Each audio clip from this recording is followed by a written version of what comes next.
ဓမ္မမိတ်ဆွေများအားလုံးသတင်းကြွအချိန်ခါမှာကျမ်းမာခြင်းချမ်းသာခြင်းတွေနဲ့ပြည့်စုံပြီးတော့ဘေးအန္တရာယ်မျိုးမျိုးကကင်းဝေးကြပါစေဒီဗီဒီယိုလေးကဒီနေ့ကတော့ကျွန်တော်မျှဝေတဲ့ပုံစံကုသိုလ်မျှဝေတာပေါ့နော်ရှေ့မှာတော့အတိတ်ထံအကြောင်းတွေဒီမြင်ဘုသူတ္တဖြစ်เสียပရိဘလို့စိတ်ရမယ်ဆိုတဲ့အကြောင်းတွေဒါလေးတွေကိုကျွန်တော်မျှဝေတာဒီနေ့ကတော့ကျွန်တော်ကုသိုလ်တွေကိုမျှဝေမယ်ဗီဒီယိုလေးပဲပေါ့နော်ဒီနေ့သတင်းကြွလာပြီးနေညကကျွန်တော်ရက်130တိုင်အတိတ်ထံပရိစိတ်ပြီးတော့အတိတ်ထံပြုလာတာအောင်မြင်တဲ့နေ့ပြီးတော့ဝါရင်3လရက်90လုံးဥပုသ်သီလစောင့်ထိန်ပြီးတော့မေတ္တာဘာဝနာပွားများခဲ့တာအောင်မြင်တဲ့နေ့ရက်130အတိတ်ထံပြည့်တဲ့နေ့ဥပုသ်သီလရက်90ပြည့်တဲ့နေ့ပေါ့နော်အဲ့ကုသိုလ်တွေကိုအမျှပေးဝေခြင်းလို့ပေါ့နော်ဒီဗီဒီယိုလေးကိုရိုက်ဖြစ်တာပေါ့အဲ့တော့ကျွန်တော်ကဝါရင်3လမတိုင်ခင်ရက်40လူကလေးကရဟံဘဂဝါစီနောဂုံတော်အဋိဋ္ဌံပတိကိုကျွန်တော်အဋိဋ္ဌံနဲ့ကျွန်တော်အဋိဋ္ဌံပြုပတိစိတ်ရွတ်ဆိုပူဇော်တိတ်တိတင်ပြီးတော့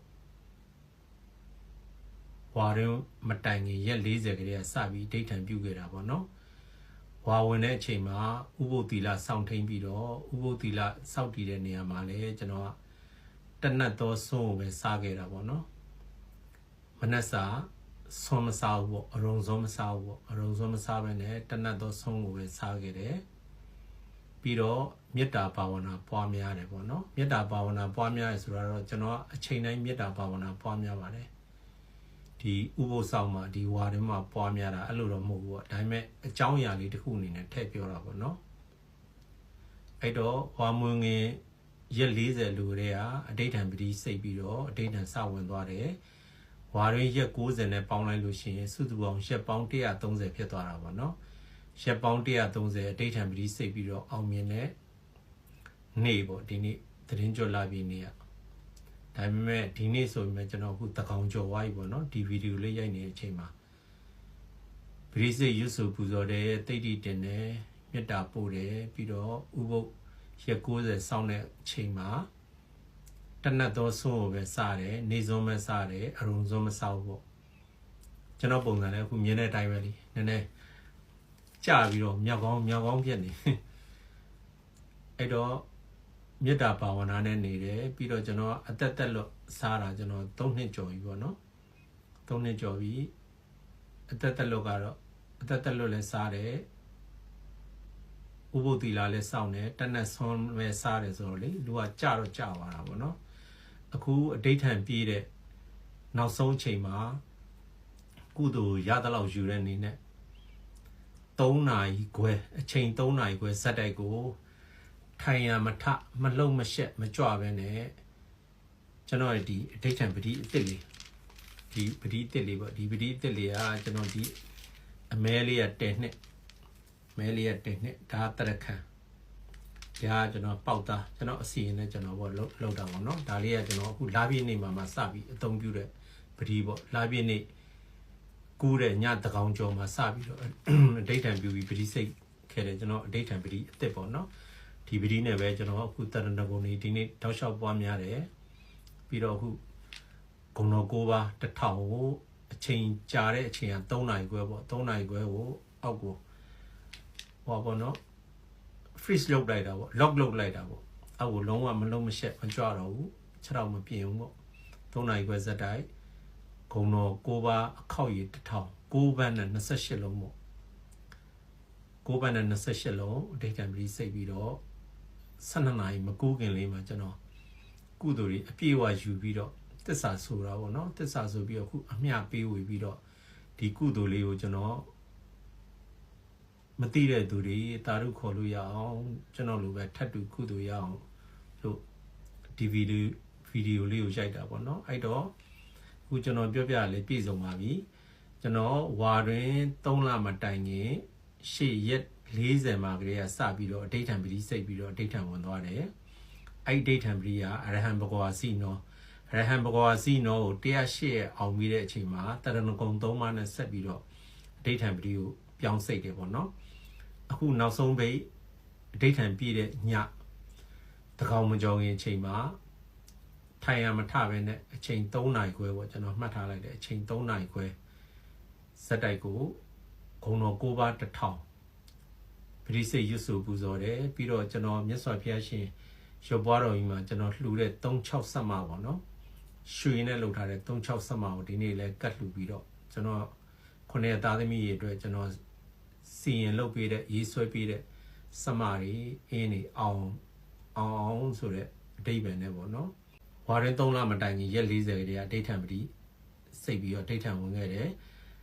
အဋ္ဌံပတိ108အောင်တဲ့အချိန်မှာတရဏဂုံ3ပါးကိုပြောင်းစိတ်တယ်အဲ့ချိန်မှာအရဟံဘဂဝါစီနောပြီးရင်တရဏဂုံ3ပါးကိုပြောင်းစိတ်တယ်အခု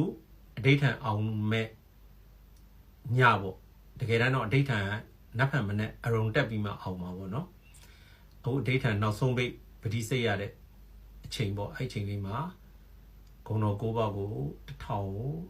အချိန်3နာရီခွဲကိုထိုင်ရမထမလုံးမရှက်မကြွပဲနဲ့ဝေဒနာရှုမှတ်ပြီးတော့ဝေဒနာရှုမှတ်တယ်ဆိုတော့စကားဖြစ်ပြောရတာပါဝေဒနာတိတ်လည်းမဖြစ်ပါဘူးတိတ်တိတင်တယ်မြတ်စွာဘုရားကိုရှည်စူးပြီးတော့ပူဇော်တယ်ပြီးတော့ဝါရင်3လဥပုပ်ရက်90မှာတနတ်သောဆုံးပဲစားတယ်မနဲ့အရုံစုံမစားဘူးနှိမ့်စုံတနတ်ပဲစားတယ်ပေါ့နော်ပြီးတော့စားတာလေအသားရှောင်ပြီးတော့စားတယ်ပေါ့ကြက်ဥကြော်တို့ဘဲဥကြော်တို့ကျွန်တော်အဲ့ဒါတော့စားပါတယ်အသားမစားဘူးအသားမစားတာကြာပြီပေါ့နော်3နှစ်ကျော်သွားပြီပေါ့ကြာတော့မကြာသေးပါဘူး3နှစ်ကျော်ဆိုရက်1000ကျော်ပဲရှိတယ်အခုဆိုတော့ရက်1200 1300လောက်ရှိမလားမသိဘူးအဲ့ဒါအိုက်ကုသိုလ်ပေါ့နော်အိုက်ကုသိုလ်ပြီးတော့မေတ္တာဘာဝနာအမြဲတမ်းပွားများတယ်ပြီးတော့ဗုဒ္ဓနုတ္တိနဲ့ပဲအမြဲတမ်းနေတယ်မြတ်စွာဘုရားအကြောင်းကိုပဲတွေးတယ်ပေါ့နော်ဘုရားအကြောင်းတွေးတယ်သီလနဲ့ပတ်သက်တာတွေတွေးတယ်ပြီးတော့တရားနာတယ်ပါကျုပ်ဆရာတော်ဘုရားကြီးဖောက်ဆရာတော်ဘုရားကြီးအဓိကဖြစ်နော်ဆရာတော်ဘုရားကြီးရဲ့တရားတွေအဓိကနာတယ်ပေါ့နော်အခုကျွန်တော်ဒီဇိုင်းမမှတ်နာနေတာကဒီပဋ္ဌာန်းဒေသနာအဲ့ဒါကိုကျွန်တော်အခုနည်းနည်းနာနေတာ2ပတ်လောက်ရှိပါပြီပေါ့တကြောပြီးတကြောပြန်နာနေရပါတော့ဘာလို့ဆရာတော်ဘုရားရဲ့ပဋ္ဌာန်းဒေသနာတရားအောင်အဲ့တော့ကျွန်တော်အခုရက်130အဋ္ဌံအောင်ခဲ့တဲ့ကောင်းမှုကုသိုလ်ဒီအဋ္ဌံရက်130အတွင်းမှာပြုရတဲ့ဒါနကုသိုလ်အစုစုတို့အဖို့ပါကစောင့်ထင်းရတဲ့သီလကုသိုလ်သစ္စာထိုက်တဲ့သီလကုသိုလ်သစ္စာထိုက်တဲ့ဒါနကုသိုလ်ပွားများတဲ့အနုတ္တိဘာဝနာမေတ္တာဘာဝနာဗုဒ္ဓနုတ္တိသီလနုတ္တိဒေဝရာနုတ္တိစာဂာနုတ္တိအနုတ္တိဘာဝနာကောင်းမှုကုသိုလ်သစ္စာထိုက်တဲ့အဋ္ဌံပါရမီကုသိုလ်အစုစုတို့ရဲ့အဖို့ပါကကိုထတ်တူမြတ်ရရှိကြစေဖို့အတွက်မြမနတ်လူပေါင်းပုဂ္ဂိုလ်တ attva ပေါင်းခန္ဓာ၅ပါးယုံနာ2ပါးရှိကြသူဝင်သက်ထွက်သက်ရှိကြသူတက်ရှိတ attva ပေါင်းတို့အားအမြပေးဝေပါတယ်ထတ်တူအမြကုသိုလ်ရရှိကြပြီးတော့ကြီးစွာသောကောင်းကျိုးချမ်းသာဒုက္ခအနန္တကိုခံစားဆံစားရရှိကြပါစေတည်းကုသိုလ်အမြယူတော်မူကြပါကုန်လောကုသိုလ်အမြယူတော်မူကြပါကုန်လောကျွန်ုပ်ပြုသမျှသစ္စာထိုက်သောဒါနကုသိုလ်သစ္စာထိုက်သောသီလကုသိုလ်သစ္စာထိုက်သောဘာဝနာကုသိုလ်သစ္စာထိုက်သောအဋ္ဌံပါရမီကုသိုလ်တွေဟာကျွန်ုပ်မှာအများကြီးရှိပါ၏ဤသစ္စာစကားသည်မှန်ပါ၏ဤမှန်သောသစ္စာစကားကိုတိုင်တည်၍ကျွန်ုပ်ပြုသောကောင်းမှုကုသိုလ်အစုစုတို့ကိုထတ်တူအမြကုသိုလ်ရရှိကြစေရန်အမြပေးဝေပါ၏ထတ်တူအမြကုသိုလ်ရရှိကြ၍ကြီးစွာသော လောကီလောကုတ္တရာကောင်းကျိုးချမ်းသာဒုက္ခအနန္တတို့ကိုခံစားစံစားရရှိကြပါစေတည်းကုသိုလ်အမြတ်ယူတော်မူကြပါကုန်လောထတ်တူမြတ်ကုသိုလ်ရရှိပြီးတော့ကြီးစွာသောကောင်းကျိုးချမ်းသာဒုက္ခအနန္တကိုခံစားစံစားရရှိကြပါစေဘေးအန္တရာယ်တွေကင်းဝေးကြပါစေမရရှိသေးသောစီးစိမ်ချမ်းသာအချွေရန်ဘုံဗိမ္မာန်တို့ကိုလည်းပုံမကောင်းမွန်စွာပိုင်ဆိုင်ရရှိခံစားစံစားနိုင်ကြပါစေကျွန်ုပ်ပို့သသောမေတ္တာများလည်းရောက်ရှိရရှိကြ၍အေးချမ်းကြပါစေ